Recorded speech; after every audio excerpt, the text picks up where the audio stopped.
But Tanner Bibee has not had a ton of success against the Tigers throughout his career. He's actually been hit pretty hard. He's the game one starter for your Cleveland Guardians. How much pressure do you think he's facing, knowing, as you mentioned earlier, Scooble's going for the Tigers in game 2, and it's a team that has kind of had his number, not just this season, but over the last 2 years?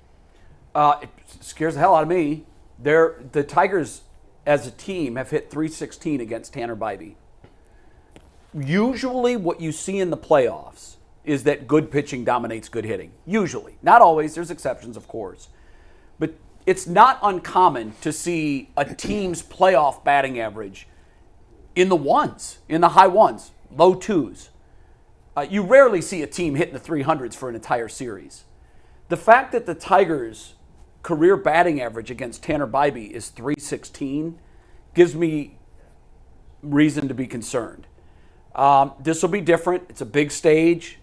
The Tigers, the interesting thing about the way Detroit beat Houston, and I don't want to go back and relitigate everything that happened in that series, but before Ibanez hit the bases clearing double, there was a strike 3 that the umpire called a ball that extended that at bat. And I'm not one to blame the umpires, but in this case, I'm going to blame the umpire. It was a great pitch. It was strike 3. They gave Ibanez another pitch, and he took advantage of it. And look, that's what teams do. When you give them 4 strikes, you're supposed to make them pay. When they give you 4 outs, you're supposed to make them pay. But both of those games were so narrow to me. But what's telling is the Tigers found a way to win both. The line drive by Houston with the bases loaded, down a run in the 9th inning. If it's a foot, it was hit so hard that if it's a foot either way, the Astros win that game. If strike 3 is called on Ibanez, now the Astros are a few outs from advancing to the ALDS and not the Tigers. But what's telling to me is the Tigers did pull it out. These young kids were not awed by the moment. That crowd in Houston for both games was insane. But what they did, which is you'd think would be their plan when they come to Cleveland, got to score early. Got to take the crowd out early. They scored the 3 runs in the 2nd inning, and I was watching upstairs with a bunch of the sports guys, and I said, that's it. It's over, because Scooble's not giving up 4. And it was the 2nd inning. And if I'm feeling that way, you know there were guys on that Houston dugout that were saying, where are 4 runs going to come from today? And their bullpen was charged with getting 9 outs in that game 1, and they did it. So Bibee's struggles against the Tigers absolutely scare me. Sometimes guys just don't have success against a certain team. For me, I look at it like this. You just mentioned the key to in playoff baseball is this. If you can score early, you change the complexion of the game. Especially when you're on the road. Right. You change the whole complexion because now each pitch that you throw becomes very big in each and every at bat. So if you're looking at Bibee, I'm telling my guys, the Guardians, hey, listen, we're looking at the plate. We're looking to be aggressive. Like, we're not going to be worried about getting a bunch of pitches to look and see and making sure you see guys throw 60, 70 pitches and work them deep in the count. No, I need you to go up there if you looking for something and hitting the ball hard. If you can get up, get you some runs, Bibee now is in a different mindset because now he knows all I got to do is pitch my best, right? If I get hit, I start being wild a little bit, they'll come get me, but at least we still got the lead. They will come get him. Jay, do you think that Bibee survives a 3-run second? Do I think he survives a 3-run Because Houston second? stayed with their starter. Yeah. I was actually just looking And it at proved his to be a good move, by the way. His numbers this year against him aren't terrible. No, they're not terrible this year, but He's for his 2 years, they're not good. He's 1-1 this year, I think, with an ERA around 4.5. He gave up a couple of home runs. I mean, Those aren't ace numbers, though. No, they're not. But I'm not. Here's the thing. I think they got really lucky with the schedule because the baseball didn't want to go up against the NFL on Sunday. Smart move. So there's only I think there's 2 baseball games on Sunday. Yep. And Cleveland's not one of them. So now you have an extra built-in day in between, which I think is a huge advantage for Cleveland because of the bullpen. It's first sign of trouble. you can pull them and you can blow out the bullpen because you have a built-in off day on Sunday, and everyone comes back fresh for Monday. Between every game but one, there's an off day. So that's huge for Cleveland. So listen, Tanner Bibee is not your prototypical ace. I was hoping he would develop into that this year. He showed glimpses of it. Obviously, as we sit here in October, you can't say he's a bona fide number one starter in Major League Baseball, but he's the best you got. Would so you that's start what you're someone gonna roll else? with. No, I would start him. He's the best they've got. It's just the reality of where they're at, and he'll be better for it going forward. And at the first sign of trouble, you pull him.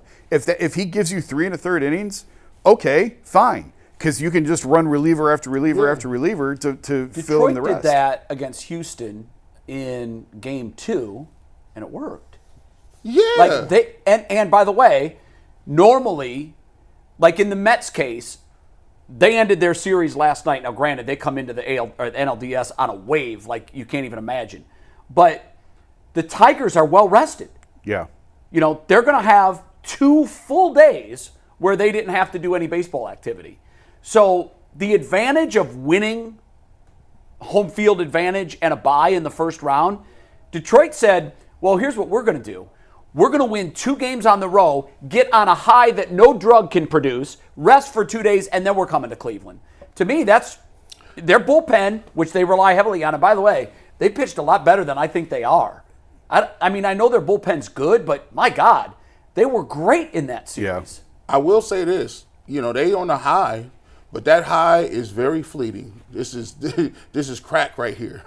You come into the game, you got all this good feeling. If we go 1, 2, 3 in the first inning, then put 2 to 3 runs in the bottom of the first, guess what? That high is gone. Yeah, momentum is the next day starting. Snaps. And then you have the opportunity as Cleveland, you can run relief pitcher after relief pitcher after relief pitcher, and then you can say as a batter, like, dang, I ain't seen the same guy twice. You might get 3 to 4 at bats, and it could be a different pitcher every single time you get up. Yeah. And you're like, how the heck am I going? Yeah, I like it. If you can get 5 out of Tanner Bibee, take it and run. Yep. But what you can't have is a 2 or 3 run first inning. That's what you can't have. Right. As long as you can avoid that, I think you can manage whatever damage comes, and you just have a quick hook on everybody. Yeah. The one thing I want to bring up, just something to look for as you're watching the series, and I hate this, and it happens to Cleveland all the time because of our geographic location. And I'm talking about the shadows that hitters have to deal with here that they don't have to deal with if you're playing a night game. The Guardians are always day games because we're a smaller market. You've got the Yankees and the Mets in this postseason. Guess who's going to be playing in primetime? And Philadelphia, it's not going to be Cleveland and Detroit. They're going to be all day games. And I only bring that up because I remember 2022, I was at the deciding game where Oscar Gonzalez hit the home run in the 15th inning. And when the shadows creep in, and what I'm talking about, if you're not familiar with it, as the angle of the sun gets lower in the fall, the stadium itself produces an awful shadow that pops up between pitcher's mound and home plate. And I always heard broadcasters make a big deal of that, but I would say watching at home, I'm like, I don't really think that would be that big of a deal. And then I was sitting in the dugout suite behind home plate for that game. From the vantage point of the hitter. And I told everybody in the 3rd or 4th inning, I said, this game's going to end one of 2 ways. A fluky play is going to produce a run, almost like a softball game. You know when you watch a softball game and they're so low scoring because nobody can get hits? Yeah. I always say, well, somebody's going to throw a ball away, something's crazy is going to happen, and the team's going to win 1-0. But what I said when the shadows crept in, I said, this game is going to go a very long time, and it's not going to end until they turn the lights on and the shadows are no longer a factor.